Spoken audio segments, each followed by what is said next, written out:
Welcome, everyone. This is Pilot Needles, and you're listening to LOTRO Players News, where we take a look at latest and LOTRO and hear LOTRO players. And this week we have with us Krister. Hello. And Cinders. Hello. Uh-oh. Hello. Can you hear me? Yeah, I can hear you. Okay. Let's have a look at the news this weekend, LOTRO, and we are going to begin with Update 41 Bulwer Beta number 2, where they were doing further testing with various items. They also had the Lore Master updates in there. We'll get to the Lore Master updates in a moment, but they had more things in there relating to the hardtack at Thorn's Hall event, where they were tweaking that. And including working with the overseers so that they're placed in more logical locations, trying to get the rep events so that they will progress and fail properly at, when they're supposed to and all the like, hoping to have it all ready for when they finally go live on the matter. But we're not going to go too deeply into that until the actual release of it, unless somebody here spent a lot of time running with it. Nope. I didn't think so. And let's then head into our release notes that we have in here. The general release notes are concerning the classes and skills. First of all, Lore Master class trait specs have been reset and are going to be reset, of course, when it goes live because of all the changes that they're made. I know that's usual whenever they have major changes to a class in there, and not directly related to the tree changes that they're doing in there. They did note that water lore is having its level going down from 72, where it used to be, down to 32. And I know a lot of that will be good. Yeah, because I know a lot of lore masters have been complaining about how long it takes to get water lore. Yep. So if you are a lore master between 32 and 71, it will automatically be granted as soon as you log in. Woohoo! Yay! Hooray! Of course, that is after the update. Yeah. Boo! Oh. Yeah. And as for crafting, they are adding new metalsmith recipes that are in the Umbar tier, and that will have 4 professions on them. So there'll be tools that operate on 4 different professions. They have the tools of the Umbari Arsman? I think they meant Armsman or something like that. No. Come on, now. Finally, you think about this. Because they're trying to, of course, disrupt everything by replacing captains with mariners. And right. Of course, they would replace an armsman with an armman. Okay? I'm just pointing that out there. I feel like this is a pirate or mariner-related change that is a part of the mariner takeover. Mm-hmm. And this has tools for the weaponsmith, woodworkers, foresters, and prospectors.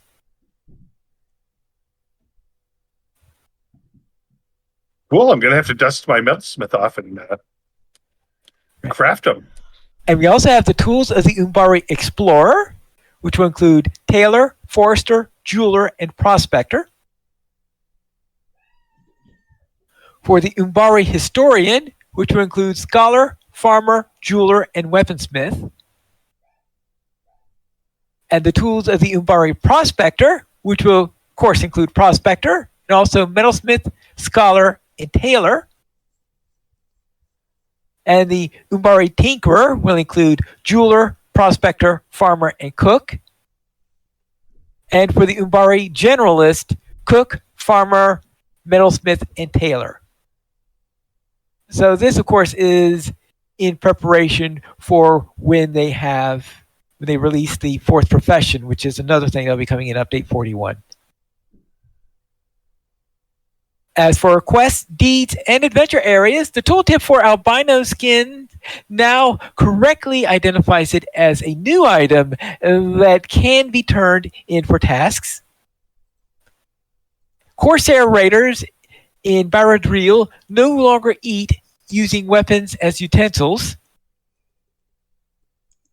Trees associated with the Aaron Lasglin quest, Mending the Mirkwood, will no longer glow unless you have the quest underway.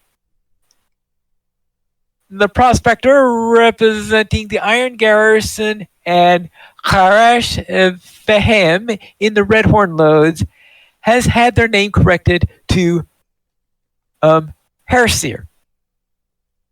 The Temenir dwarf Azitan now has a consistent appearance whenever he appears, either in King's Condor or in Farouk-Sahar.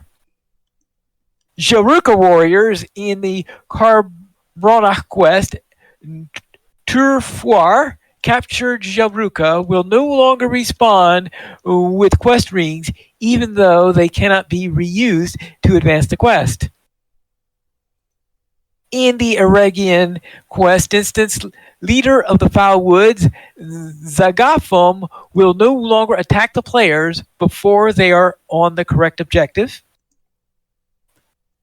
Morcar in Wildermore will no longer show a quest ring on the radar after all of his quests are complete.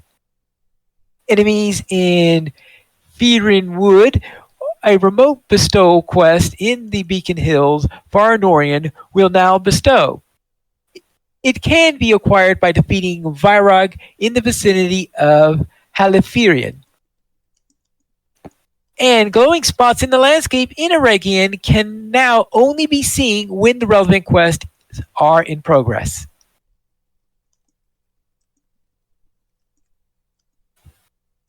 As for PvMP, sampling quests now complete as they should at Canid and Farinel, so it's mostly fixing things in the sapling grows in the Etmors. Some updates to the player barter vendors in the Etmors. Vendors now have purchasable quests that reward an amount of IAXP that scales to your level. These quests are available for purchase with tokens of valor, commendations, and the new currency being introduced for Monster Play, the rewards track, Marta. Access to a seasonal reward track is now available to Monster players. And also concerning miscellaneous things, a new birding tab has been added to the collections page to show you all of the ornithological occupants in Middle Earth that you can spot. So the birds right now have not yet arrived. They just got the tab up there so far. So in a later build, I will expect to see the birds actually entering into the fray. And performance tweaks, please let us know if you have any odd behavior with the NPC's pathing or AI acting brain dead. That means then the performance tweaks that they did is in the pathing behavior, because they said that the old pathing behavior was one of the three biggest performance hitters that they had. The other two being the 32-bit servers and what was the and the third one is just how much stuff the high level characters have. So they're hoping that these performance tweaks will be able to take care of one of those three big problems that they've had. And that's it for the main section of the notes, but we also have another section that discusses the updates to the Lore Master. First off, thanks to everyone who chimed in prior to discussions about the Lore Master class. I'm so glad to dive into an outline of some upcoming class changes. So please keep in mind that most of these changes have not been implemented and that they are still subject to change. With that said, I thank you for your continued engagement into these changes and your ongoing feedback on there. So first off, for pets. Fundamentally, Lore Masters are a pet class, and there are no plans to remove pets entirely from the trait lines. That said, these changes aim to better differentiate the roles and playstyles of the three different Lore Master specializations, and pets play a big role in that. Overall, pet summoning skills would likely retain their current cooldown timers, meaning that you can always resummon any pet at will in combat. In Yellow Line, pets will still play a role in debuffing, but without supporting endless rapid pet cycling the way players currently do. In Redline, pets will still be present, but with a reduced impact on player output. In Blue Line, pets will be the star of the show, with gameplay revolving around buffing your pets and using your pets to deliver most of your output. For Return to Master, this skill has become usable in combat with a 15-second cooldown. Woohoo! Sorry. Was that a cheer? That was a cheer because I can't tell you how many times I would have my pet get left behind and not be able to summon him to me. And, oh, that was so frustrating. So I'm really glad they did that. Oh yes, that's right. The number of times and I think one of the things that makes it more frustrating is the fact that you can do that without any trouble in DDO. Oh. So I'm used to. So if I get stuck into a sudden combat in there, or I find that this dungeon door just slammed shut just as I came through before my pet could follow, then I just boom, just hit the button and boom, they pop in with you. Yeah. Now, is noticing that they're not there is the tricky thing with them. Yeah. So therefore, this skill's cooldown will be reset when you summon a new pet, so it should always be available for you if your pet somehow gets summoned in a stuck spot or somehow paths into a bad location. For Dismiss Pet, this is a new skill with a 1-second cooldown. This is a new baseline Lore Master skill that will simply dismiss your active pet.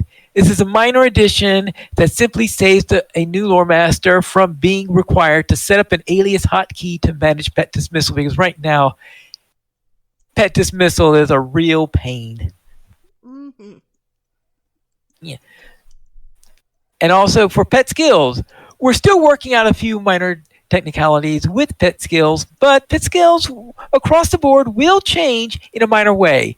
They will be driven by player skills. This means that you will have player skills that correspond to each manually activated pet skill, and those player skills will manage and enforce the cooldowns of pet abilities. Resummoning a pet will still reset skill cooldowns on that pet, but your player skill cooldown will prevent your pet from reusing any skills before the cooldowns have elapsed. So I have a feeling that means that some people were resummoning pets just to bypass their cooldowns. Totally. That would make sense from what that sounds Yeah. like. And considering that I suspect that resummoning pets constantly is probably another one of those little performance problems that they were having. Not one of the major ones, but I'm sure that was one of the secondary performance ones in there. So they want to not encourage people to do that. And when actively executing your pet skill, your pets will negate 50% incoming damage.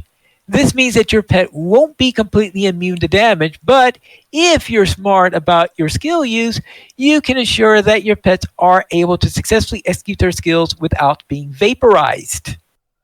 Well, I do appreciate not having my pet vaporized. Yes. All right. Now, concerning major pet skills, they're one of the new commands in there. I think they call it major pet skill and minor pet skill for the two manually ones that you could interact with. For the major skills that they list in here, this has a 60-second cooldown. For spirits, it will provide a area effect heal over time. For the bear, that's the 5-second force taunt.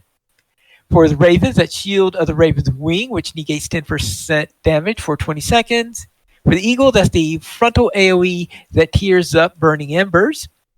For the Bog Lurker, that's Bursting Root, which is a Fellowship maneuver item. In Lynx, that's the high damage plus bonus damage to targets below 30% health. And for Feline Hunters, AoE strikes, tears up, plus 5% damage per target hit for 20 seconds. So essentially, these are things that already existed. It's just that you used to have to go to the pet menu bar in order to hit it, but now you hit the major pet skill instead. That would be nice. And as for, I know I always forget about clicking on the only time I ever clicked on the pet skill bar was to hit Return to Master. Mm-hmm. Yeah. For inductions, you may notice in the traits outlined below that several sources of minus induction speed have been removed. Lore Master baseline inductions have been reduced across the board by 30 to 60% concurrently with this change. So you should not notice the absence of those traits. The goal here is to both reduce the number of trait points you must sink into induction speed and reduce the expected Lore Master induction modifier to a lower level. At the current traits, make this possible for Lore Masters to hit minus 100% induction duration in some contexts. Hitting minus 100% causes some wonky technical issues and can break some animations. So I guess because if someone had every single source of reduction of induction, since it sort of made things a bit AOP and B performance crunchy, I guess. So let's go into the general skills. Dispel Corruption. Dispel Corruption's exact effect will depend on your most recently summoned pet. For the bear, that removes one corruption from your target with the 7-second cooldown. For birds, it removes 3 different corruptions from your target over 5 seconds, so 15-second cooldown.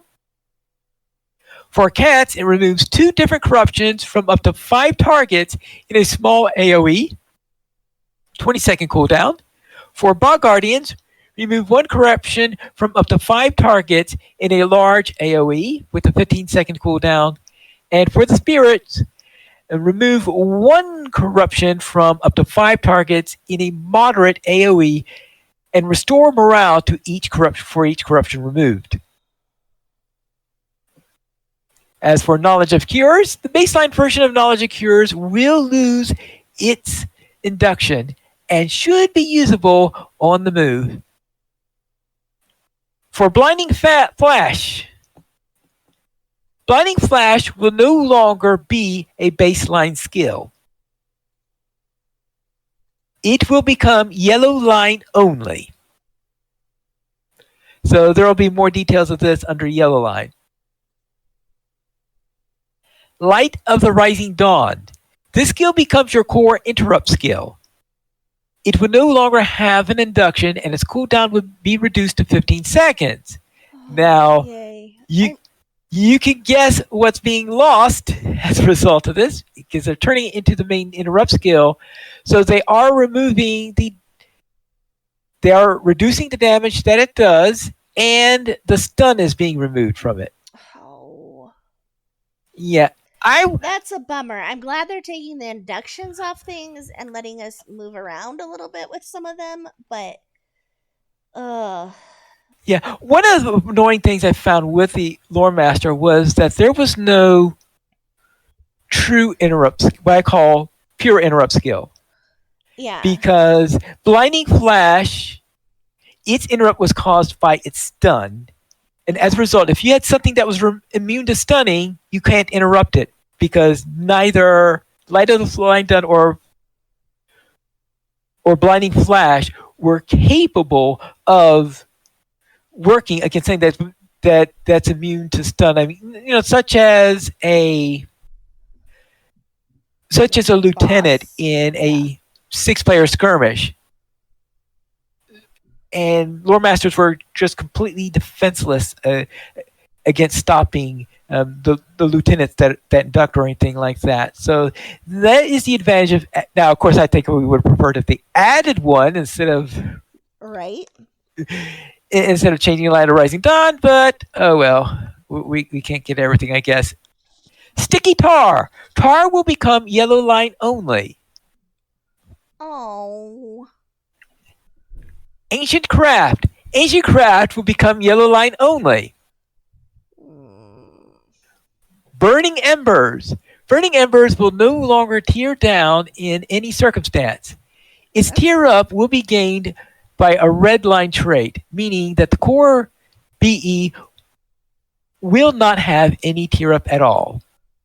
Okay.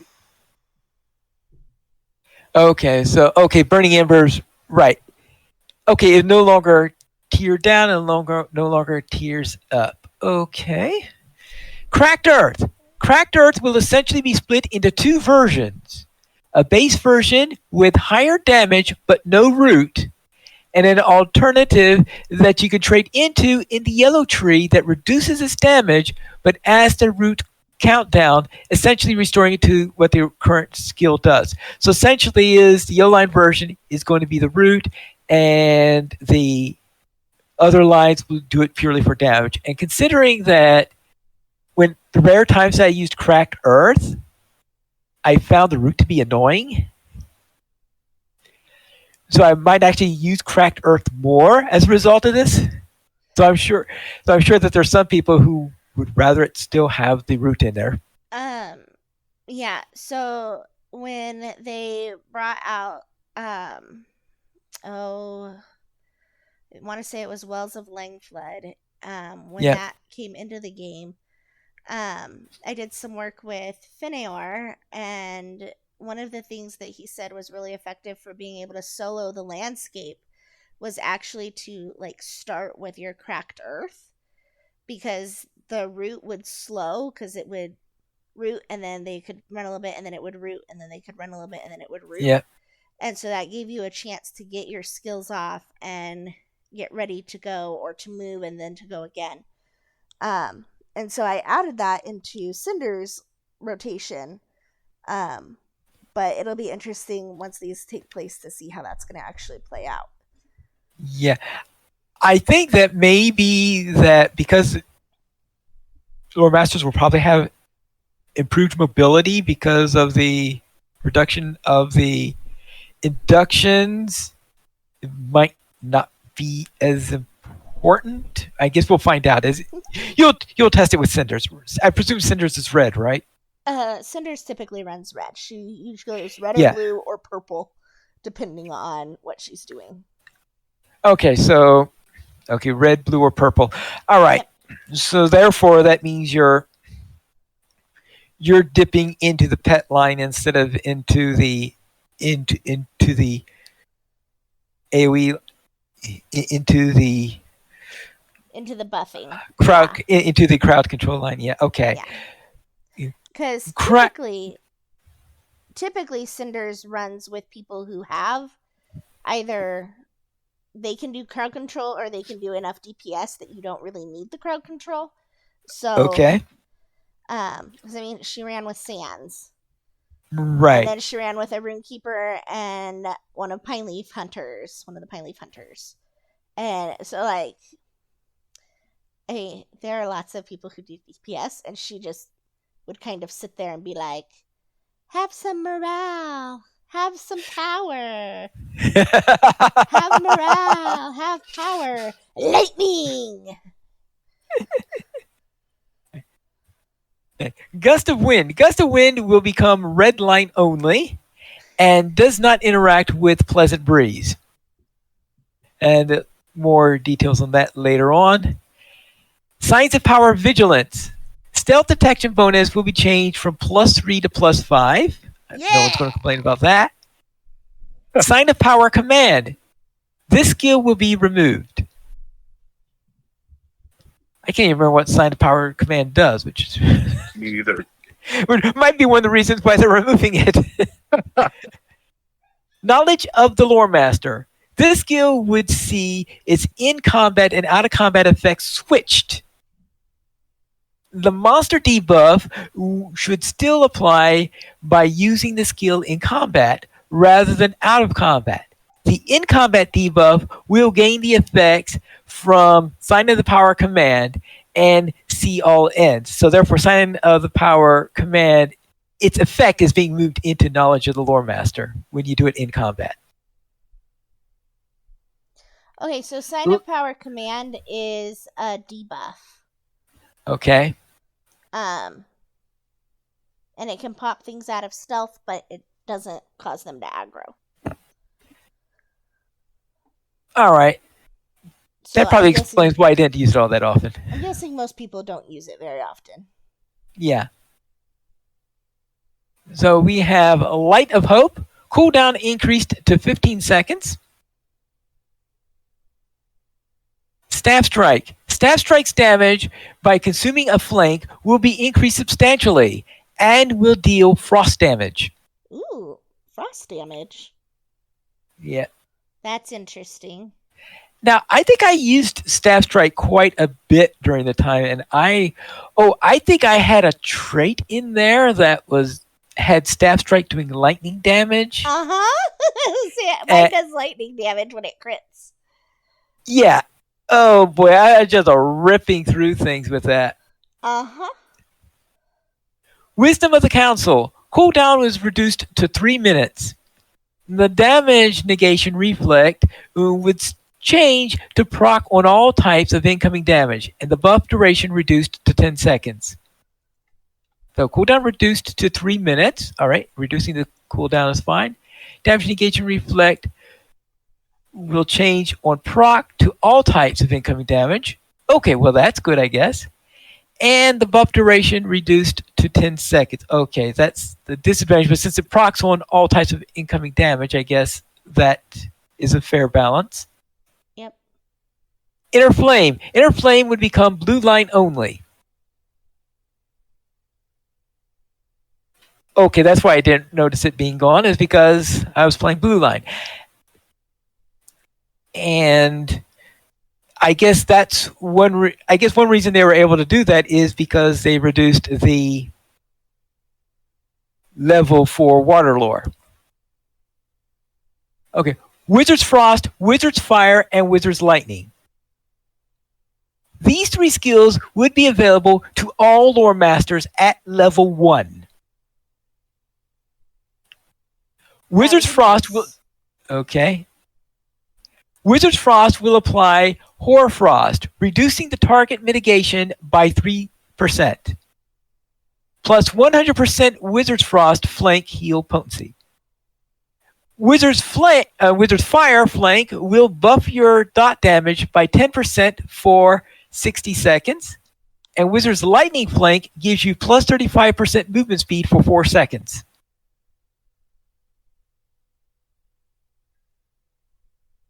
And that's an in-combat speed buff because if you weren't in combat, you wouldn't be casting Wizard's Lightning. True. And true. Water Lore's healing is reduced by 33%. I think I heard a number of complaints from that. Yeah. Yeah, because water lore is so helpful. Yes. And water lore is usable on the move with no induction. That's nice. Okay. The value of this healing loss is shifted to the Wizard's Frost flank heal. All right. So therefore, you're going to want to have some flanks on your Wizard Frost then. Yeah. Okay. Keeper of Animals. Okay. Now, these are the changes then to the blue line, where Sign of the Wild Rage, the specialization bonus, specialization in Keeper of Animals grants the skill Sign of the Wild Rage. Sign of the Wild Rage is a pet skill that causes your pet to make a devastating attack against its target. Sign of the Wild Protection is a specialization bonus, and specializing in Keeper of Animals grants the skill Sign of the Wild Protection, and this is a 20% duration, 2-minute cooldown. Individual pet effects are the following. For the bear, 75% damage negation. Raven, plus 100% evade chance, plus 25% shadow mitigation. For the eagle, 25% damage negation. Activates Eagle Res. Eagle Res alone lasts for 2 minutes and 15 seconds. So therefore, Sign of the Wild protection then primes up your res skill. For bog lurkers, minus 50% incoming range damage, CC immunity. For the lynx, minus 100% received threat, potent, hot, and combat stealth. And for feline hunters, restores morale every time the feline is attacked. For wild sigils, another specialization bonus, wizard sigils of frost, fire, and lightning each tier up. Wizard's frost is times 1.1% outgoing damage. Wizard's fire times 0.9% incoming damage. And Wizard's lightning minus 5% induction duration and plus 1% critical chance per tier. For specialization traits, Inner Flame, formerly Kindred Flame, grants the skill Inner Flame. The Inner Flame no longer tiers up a damage buff for you or your pet. Inspiring Rage, formerly Peerless Wisdom, Sign of the Wild Rage inspires your pet and your allies plus 10% pet damage, plus 3% damage for allies and 18-second duration. And Naturally Armed, formerly Raven's Protection, Sign of the Wild Protection applies to arms to your raid group, does not stack with Captains to Arms or Mariner's West Wind. No complaint from Christopher on that? Well, of course there's complaints. But is it worth complaining? No, okay, so that if it's not that way, then the hope would be that you could at least chain them. Yeah, we would hope so. Bolstered Bond merged with the old tutelage of the Brown Wizard. The old bolstered Bond and tutelage of the Brown Wizard bonus, which are all passive bonuses to your pet stats, will be merged into a single trait. And tutelage of the Brown Wizard, Wizard Sigils give your pets additional bonuses when at max ranks. Wizard's Fire is plus 15%. SOTW Arc Sign of the Wild, I guess, Sigil of the Wild, Rage, probably. Rage, critical chance, and Wizard's Frost, plus 5% Sigil of the Wild, protection, effect duration, and Wizard's Lightning, CC immunity. As for the trait tree, Wild Protection is unchanged, Wild Rage is unchanged. Unwearied companions, newly summoned pets gain a temporary damage bubble, 10-second duration. Bubble is 5%, 10%, 20%, 40%, or 80% to your pet's max morale, depending on the rank of your trait. Prepared materials reduces pet summoning induction time by 20% per rank. Friend of Lurkers grants the skill Friend of Lurkers as well as the ability to summon Bog Lurkers. Yes, so that's in the blue line. The Friend of Lurkers is pretty deep down the line. I'll have to add that because I think that was the last one on the list of the three that... Was it Lurkers that was last? I know it was an eagle. I have no idea. Yeah. Okay, prepare for war. Incoming pet damage when executing player commands is reduced by an additional 5% per rank. Synchronized movement, wild sigil durations increase by 3 seconds per tier. Friend of Noble Birds grants the skill Friend of Eagles, as well as the ability to summon lesser noble birds. Oh, no, okay. Actually, it looks like Lurkers are first, Eagles are second. Third is Feline Hunters. Okay. And Hardy Diet is unchanged. Don't touch him! Grants the skill Retribution. If your pet is hit with a critical attack, you gain temporarily to Retribution, which will damage and stun your target and reduce the active cooldown of Beacon of Hope by 3 seconds per tier. Catmint. Catmint now restores morale over time and removes 5 poison, disease, fear, wound effects on your pet. So now it's easier to understand what Catmint does. Friend of Feline Hunters grants these Feline Hunter skills, so big cats are going to be pretty difficult to get if you're not in blue line then. Loyalty. When sacrificing morale, your pet also leeches threat from you. After battle treat is unchanged. Unbreakable Bond grants the skill Unbreakable Bond. This is a toggle skill that causes you to absorb 90% of your pet's incoming damage as power damage on a 10-to-1 ratio. 20-second cooldown. Don't interrupt me. Potency changed to 5% damage reflected and 10% damage absorbed per rank. Critical coordination is unchanged. Murder Crow's duration increased to 20 seconds. As for feral buffs were changed slightly. Bear plus 10% morale. Birds minus 15 induction plus induction setback immunity. Bog lurkers plus 5% attack range, and for cats 5% critical chance increase and plus 10% melee damage. And there is a picture of the tree that is shown in there at the bottom of the notes on there. And also Master Nature's Fury redline. You said you did redline, so here are the changes that you're going to be expecting. For the skills, Ring of Fire. Ring of Fire is now placed on the ground in front of you like Tar or Warding Lore, rather than on your target. The actual ring no longer doubles the size at max rank. That's Ring of Fire, Ring of Fire now deals significant damage when passing into it.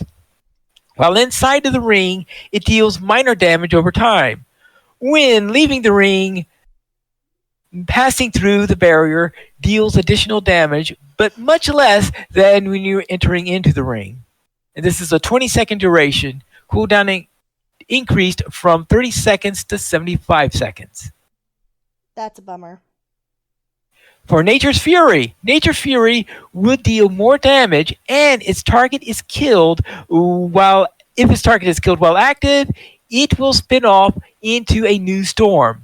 Note that this spin-off doesn't look like it's getting the correct damage at this time. So it wasn't the right damage during testing. They were just warning you of that. Sticky Gore deals fire damage over time with dry kindling.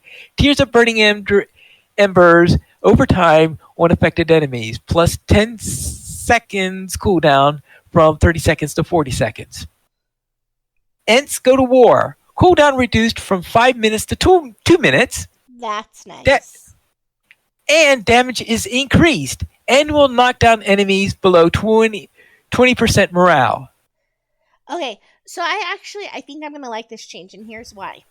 I was always a little bit disappointed when I would use Ents Go to War, and you have this giant tree come out and stomp, and like nothing would happen.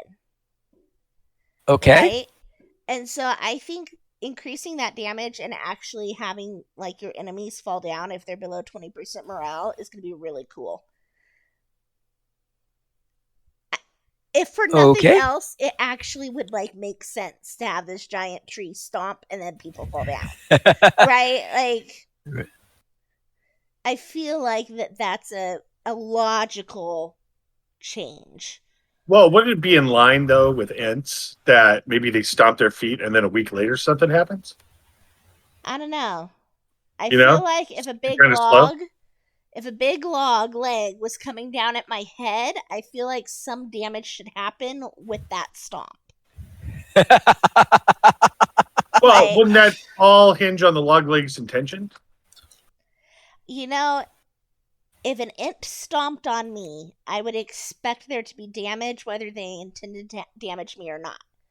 Because even if somebody, like if you were laying down and somebody nicely laid a log over you, like without dropping it on you or anything, like it would still cause damage. Okay. What are you going to do with that log? I'm going to nicely lay it on you. All right. Now they did put in a note here because of the that the reason for the cooldown reduction from 5 to 2 minutes is this is to balance out those traits that they're removing relating to reducing cooldowns. All right. Pet skills. Pet skills will change automatically when you specialize into Nature's Fury. Minor pet damage, minor pet flank. This skill applies the flanked effect to your target. And major pet command, major pet distraction. This pet applies the flanked effect and reduces your current threat. As for summon X or call to X, each of these skills will deal immediate damage as well as apply a secondary effect listed below. They currently all share a 2-minute cooldown. Bears, AoE Fear. Ravens, Distraction and Rage. Eagles, Tears Up Burning Embers over time. Lurkers, Stun and DOT. Feline Hunters, AoE Damage. And Feline Stalkers, DOT. As for specialization bonuses, for Gust of Wind rather than Wizard's Fire would be granted by specializing in the Master of Nature's Fury. And that's because they made Wizard's Fire for everyone. Yep. And specialization traits, Improved Ignition gives a Lightning Strike and Lightning Storm the ability to cash out Burning Embers for bonus damage. Bonus damage is based on the current tier of Burning Embers, scaling up linearly, meaning that you will get more damage from cashing out at higher tiers of Burning Embers. That is going to be amazing. Lightning Strike and Lightning Storm are already fantastic. So I'm really looking forward to this. Yeah, I feel like this is somebody rewatched the Holy Grail and observed Tim's performance.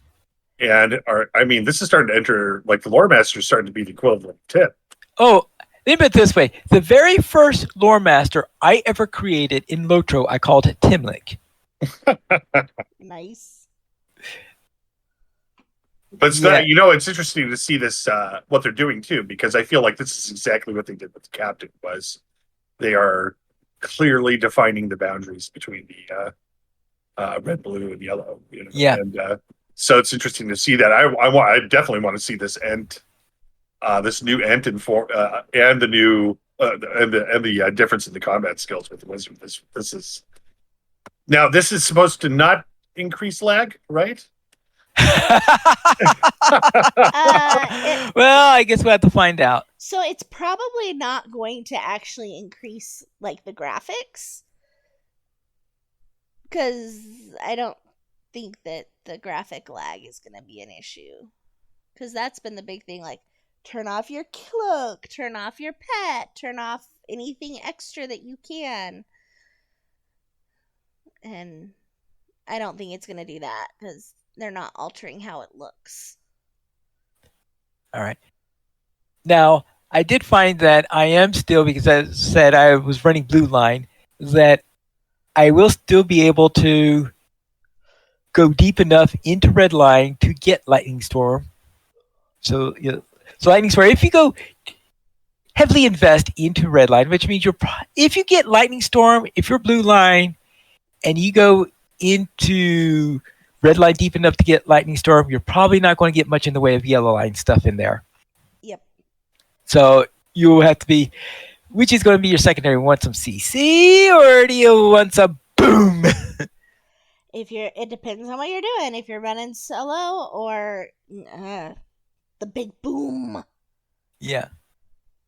As for Master of the Elements, frost skills apply debuffs if they follow a fire or lightning skill.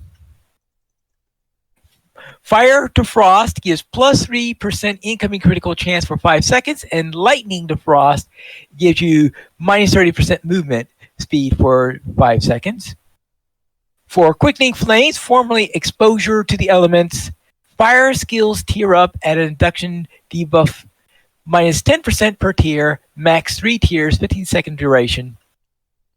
Liquid Fire grants the skill Sticky Gourd. Sticky Gourd deals damage with dry kindling, tears up burning embers over time. Staff Sweep, formerly Haste. Oh, that's what happened to Staff Sweep.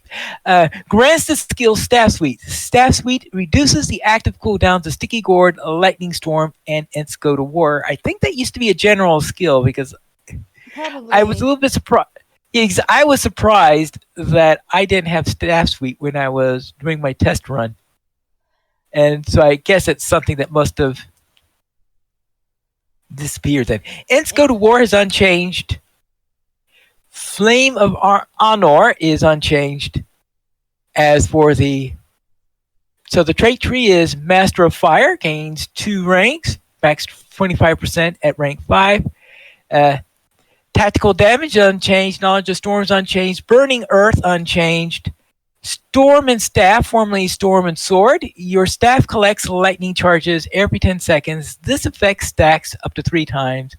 When using Staff Strike, a single lightning charge will be consumed and bring a lightning strike down upon your enemy. This strike benefits from improved ignition and fierce lightning, and boy, do I love this thing. Yes, I made sure that, as I said, I dipped a bit into the red line, and so Storm and Staff is definitely one of the ones that I took on that. Ancient Fire is unchanged. Fend Them Off, increase the bonus damage dealt with Staff Strike, consumes a flank. Lightning Storm is unchanged. Slow Burn is unchanged. Unyielding Sweep, formerly Rapid Fire. Staff Sweep gets you plus 10% critical chance for 2 seconds, plus 2 seconds duration for every enemy hit with Staff Sweep. Fierce Lightning is unchanged. Dry Kindling, reapply Burning Embers. Will cause it to tier up, plus 1 tier per rank. 3 ranks max. Mighty Wind requires Dry Kindling at max rank. Bonuses at max rank increases from 70% to 100%. Ring of Fire now improves ROF damage rather than debuff potency since the debuff has been removed. And as for Nature's Fury, unchanged. And you see the above changes for a list, and they have a picture of the new red tree, which I'm sure it's going to change at least 3 times before the actual release. Finally, Yellow Line, the line that neither of us uses typically, it sounds like. Yep, I've only really used yellow when I've been raiding with Ploy. All right. On my lore map. All right. The Ancient Master still has access to the most of its core and iconic abilities, but it has undergone some slight pruning here for 2 reasons. First, so some players are loath to sacrifice any skill. Skill button bloat has been a long-standing complaint from the Lore Master community. Preach. Yes. Second, some of these changes are slight nerfs intended to bring Yellow Lore Master power more closely in line with Yellow Line Burglars and Mariners. Lore Masters should still be a fully equipped support role, but some of their historical skills and effects were so strong that Lore Master was a role itself. Toning that power down slightly is meant to allow other support classes to stand on equal footing, as well as keep Lore Master players out of Yellow Jail, where you can't join a group for any spec other than Yellow due to Yellow's sheer power and dominance. Let's go into specialization skills. Fire and Frost Lore. The skill Fire and Frost Lore is granted by specializing in the Ancient Master. Fire and Frost Lore reduces the enemy's damage times 0.9 outgoing damage, 30-second duration, and 3-second cooldown. Friend of Nature, specializing in the Ancient Master, grants the ability to summon Spirits of Nature. Spirits of Nature no longer have the initial cooldown of their player commanded skills. Interesting. That's right. I was wondering what happened to my spirit. I was going to say, did we hit a pine leaf landmine right there?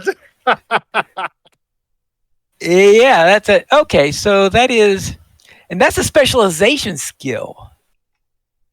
So you can't even get it by trading into it. Okay. Well, I don't use the spirit all that much, so I guess that'll give me one less thing to worry about. Minor pet skills. 30-second duration, 20-second cooldown. Spirit, bonus morale restored when you are healed. Bear, times 0.97 outgoing damage. Raven, times 0.9 outgoing range damage enraged. Eagle, minus 2% incoming damage, plus 1 hope. Bog Lurker, plus 3% incoming range damage, plus 2% incoming tactical damage. And Cats, plus 3% incoming melee damage and plus 2% incoming tactical damage. And way back when we were talking about Blue Line. I guess I should have noticed that, but there are on some of these skills when they were talking about earlier and they were listing what happens to each type of pet, when we were talking about Blue Line, they of course left out any information about what happened to spirits. And that's because if you're in Blue Line, you're not getting access to spirits. Okay.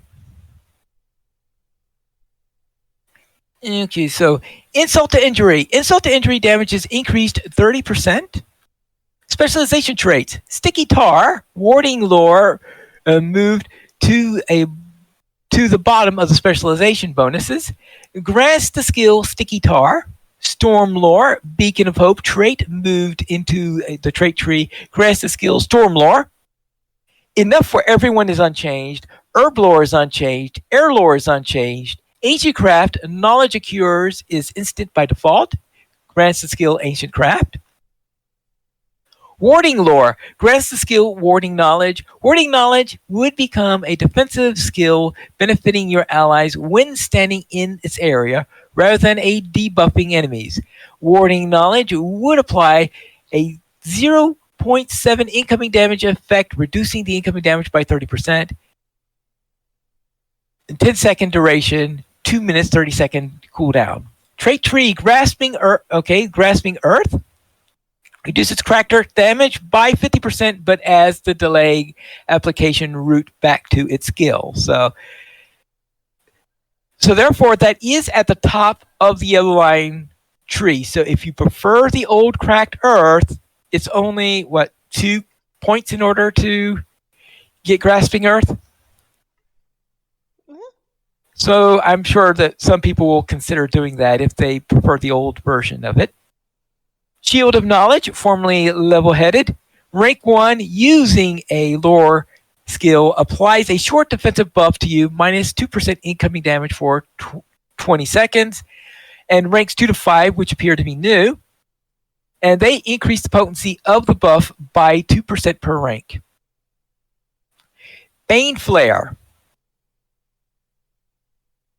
Rank 1 grants the skill Bane Flare. Bane Flare cooldown is increased from 1 minute to 2 minutes, and the grace period of the base skill reduced from 4 seconds to 2 seconds. For ranks 2 to 3, minus 30-second Bane Flare cooldown per rank. So therefore, if you're at rank 3, it will bring it back down to the 1 minute cooldown. Force of Will increases debuff durations by 3 seconds per rank. Debuffs affected Fire and Frost Lore, Wind Lore, Ancient Craft, Tar, Knowledge of the Lore Master. Earth Power, plus 5-second cracked earth root duration per rank. Bending Lore is unchanged. Power of Knowledge is unchanged. Signs of Power, See All Ends. Grants the skill, Sign of Power, Sees All Ends. This skill is now a short duration defensive buff for the Lore Master. Negative 50% incoming damage, plus 100% partial parry chance, and 3-second duration, 20-second cooldown. Flow of Power. Rank 1 grants the skill Share the Power. Ranks 2 to 4 increases power restored by 5% per rank. Blinding Flash grants the skill Blinding Flash. Blinding Flash interrupts and dazes your target for 10 seconds with a 30-second cooldown. Sign of Power Righteousness grants the skill Sign of Power Righteousness. Wind Lore grants the skill Wind Lore. Explosive Flash plus 5% Blinding Flash daze duration per tier. Immemorial Wind. Wind lore spreads fire and frost lore to nearby enemies. And Pleasant Breeze. Rank 1. Grants the skill Pleasant Breeze. Pleasant Breeze restores a small amount of morale to a small area around the target. Critical hits with Wind lore will temporarily increase the potency of Pleasant Breeze. And ranks 2 to 5 is plus 5% healing per tier. Quick Packing, minus 5-second Blinding Flash cooldown per tier. Disable is unchanged. Firm Grasp is unchanged. Beacon of Hope. Light of Hope becomes Beacon of Hope, having the amount healed but becoming an AoE. And the Ancient Master grants the skill, the Ancient Master, for a short period, your channel of knowledge and your natural world to heighten your senses to improve your abilities. The Ancient Master will now grant negate 50% incoming damage, minus 50% attack speed, plus 50% resistance. Immunities, slows, roots, and skills will not miss or be resisted. 20-second duration, 3-minute cooldown, and Enfeeble. Enfeeble now improves and debuffs the Ancient Craft of Knowledge to the Skill Master. Now, what was the skill that gave you stun immunity? I remember getting it. Yes. Yeah, I could not find it when I was testing this in Wool Rower, and I'm trying to say, oh, well, where did it go? Hang on, I'm looking. All right, you look that up, all right? And that is it for the changes to the lore map. Yeah, that was a long one. That was a very long one. And Well, it's interesting to see them do that kind of in depth. Sign of Power, Righteousness. oh, that's Sign of Power Righteousness then. Yeah, so okay. it sounds like that one's not being touched. There's a few in here that aren't. It doesn't sound like made the cut there. So like, that one. What was the other one I just saw? But Sign of Power Righteousness is it in there? Yeah, it's there, but that's deep in yellow line. Okay. Because I think before it was a general skill, wasn't it? Because I remember my lore masters using it, and I don't tend to go deep in the yellow line currently. Yes, mine use it too. Okay. So that's it for the lore master. Any comments on the lore master before we go on? Definitely interested to see how Red Line. Yeah, we'll see how that goes on. So Maybe I'll get little. When it goes live, we should play. Yeah. I'll grab cinders and we can all run around. Well, I think what's hysterical about that is that, you know, they've done all these changes to reduce the latency of it all. But then when 10 billion people get on with 10 billion lore masters and cast 10 billion lightning strikes. Right? Well, there is that. All right. Now, speaking of 10 billion people coming in all at once, next week, they are going to be holding a little bit of a test. And they'll be having the first test of the Mordor server. And this is going to open up at 5 p.m. server time on July 1st. And then we'll close down 40 hours later. Okay, not quite 40. Okay, 46 hours later. Then at 3 p.m. Eastern time on July 3rd. So we have about 2 days worth in there. Or we have a chance to test out the Mordor server. Now, just as a reminder for people, the Mordor server is going to be a legendary server. It is going to be one of 2 legendary servers that are going to be added. They're going to have Mordor, and they are going to have one called Angmar. Mordor is going to be one that's going to be located in the EU.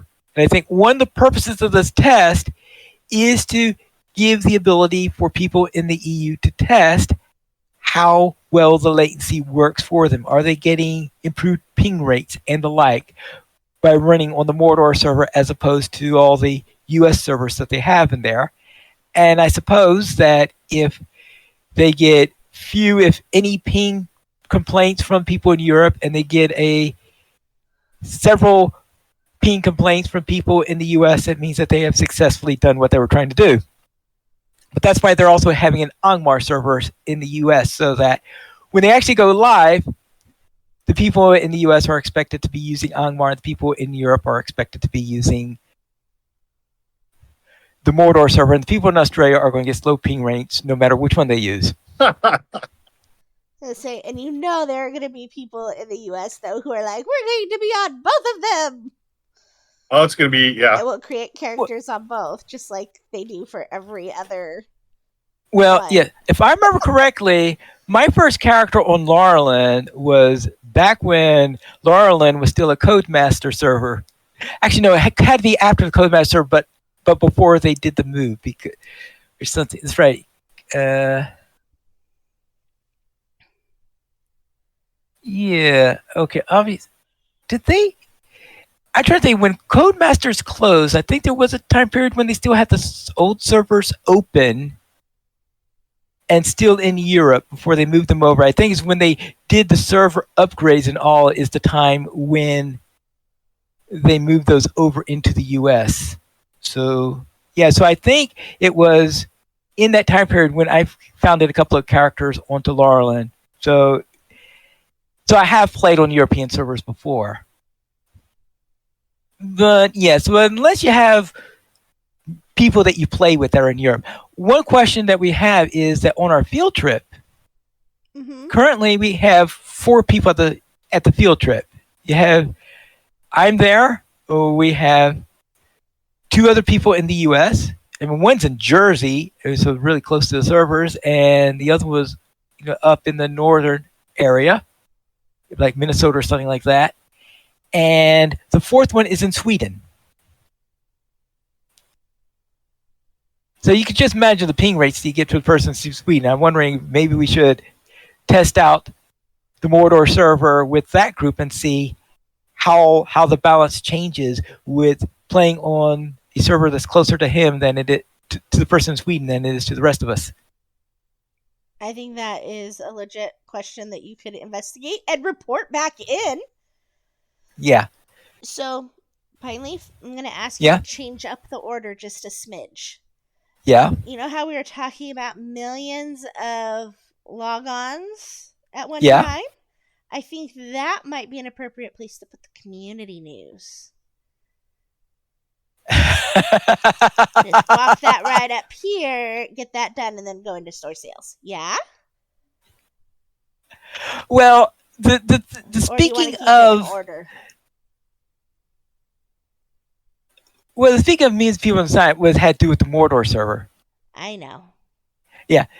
Anyway, because the Mordor server, as I said, it's going to be start at 5 p.m. on Monday, July 1st. But on Tuesday, they want to do a stress test. And so therefore, they are going to encourage people to get as many people to log into the Mordor server, starting at 3 p.m.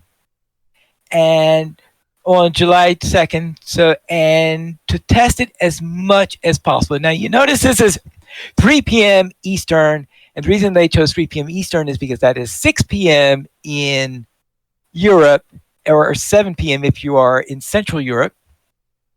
And they're hoping to get as many of the people in Europe logged in there as possible, because they're going to be testing the servers, because they are going to be 64-bit servers, and I think they want to see how well the 64-bit server works under stress. Is it improved, which they hope, or not? Because they've been testing the 64-bit servers under light loads probably for a while now, but this is going to be their first opportunity to really test to see what they can do to it. And because of that, the Mordor server preview will be open to all players. It is not going to be restricted to VIPs like the servers are going to be when they actually go live, because they want to encourage people to log into that server for the preview.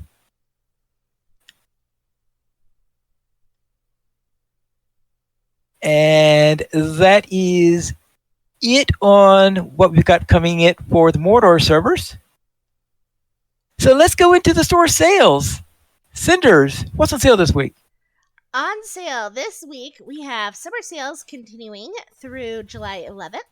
And this week specifically is 35% off plus 100% Infamy and Renown games, 50% off Monster Player skins, and 75% off Monster Player skills through the 4th of July. You can also unleash your potential and get 30% off of loot box keys. Oh, those will be nice. Universal solvents, universal morale, and power potions, deed boosts also through July 4th. And then the weekly coupon is really more like 5 coupons. So, for those of you who love dwarf candles, you can get them in blue, green, red, purple, and white, 25 at a time with the following codes. Light the night blue, light the night green, light the night red, light the night purple, light the night. Although it sounds like maybe that last one is not working in the store at the moment. So hopefully they'll fix that soon. Anyhow, it's spelled LITETHENITE and then the color. No spaces. Also through July 4th. Woo! Now, as Cinders alluded to earlier, we also have some community news, and that is that they announced the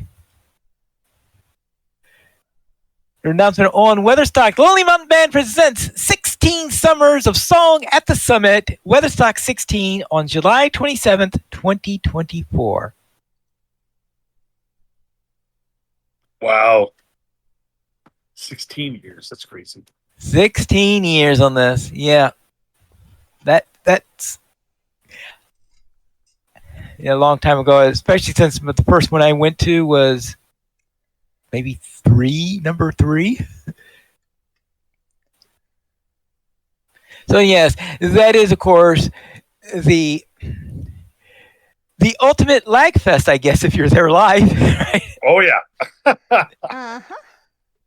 Yes, I was thinking it could be looped up with the conversations earlier about lag from lore masters all logging in and lightning striking, and then everybody doing a stress test in Mortar. So yeah, well, lightning striking, fortunately, isn't going to be wrong. The biggest problem that I think historically has happened from players using skill on Weathertop, or when runekeepers do things like throw down stones or something like that.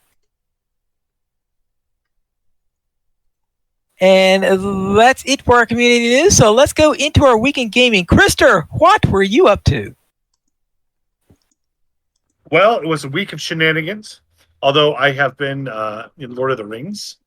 I, of course, have loved my captain and predominantly played him, but I have had a few more characters over the years that I've leveled up.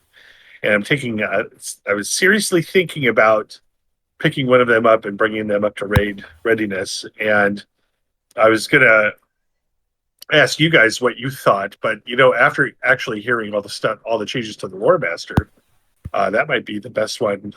I'm thinking maybe I'll dust my lore master off and see about playing them again and feeling out the new changes as well, because that looks like that would be pretty exciting. And I think transitioning from one pet class to another will be very easy.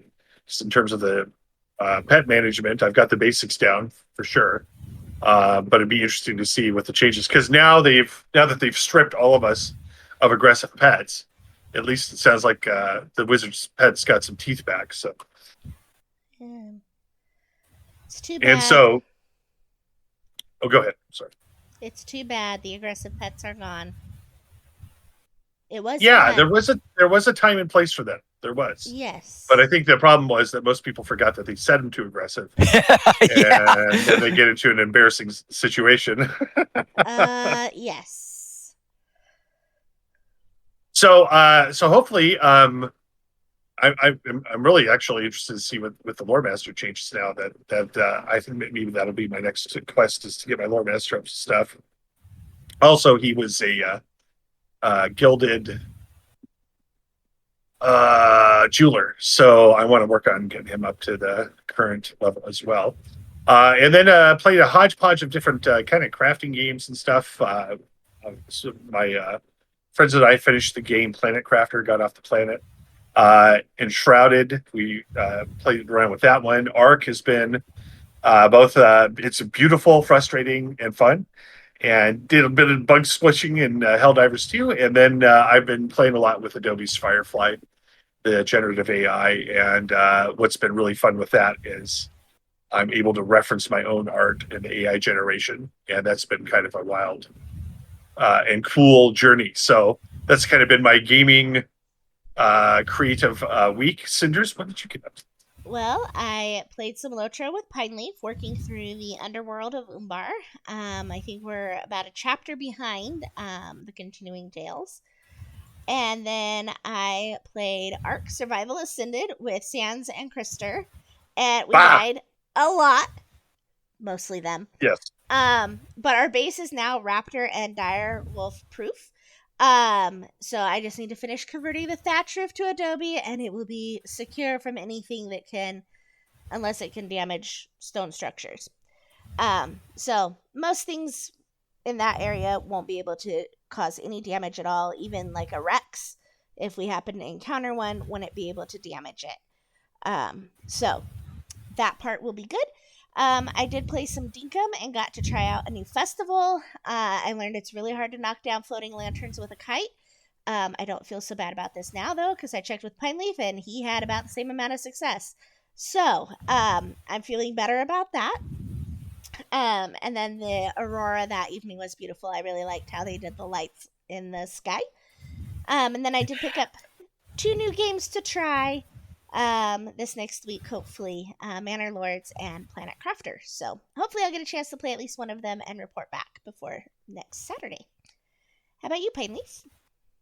All right, I'll begin with my lore master, who had some trouble sleeping after the events at the Battle of Fort Devisen. Some bad dreams over there. Was he just frustrated at the 2 brothers? Stop running over there! No, the Fort of Eisen. Oh, sorry. I was right when you said the Ford of. I started to have really horrible flashbacks. I'm sorry.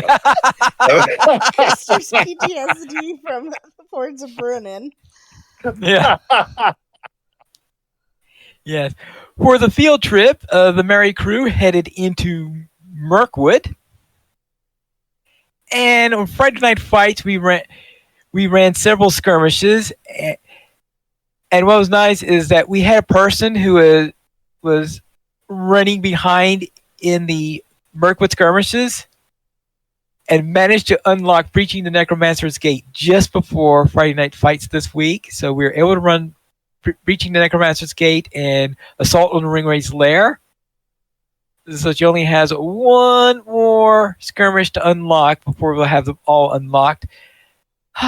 It's nice being able to not have to ignore those Mirkwood skirmishes every time we say, okay, let's choose a skirmish. And that's it for my week in LOTRO this week. We do not have any emails. I feel like since when you could send it to podcast@loachplayers.com. The Players Alliance has 2 shows. On Saturdays at 8:30 p.m. U.S. Eastern Time, we record Loach Players News and re-record DDO Players News when Drac is available. And you can listen to our shows at loachplayers.com/live. And that's all for tonight. And this is Pineleaf Needles reminding you to skirmish responsibly.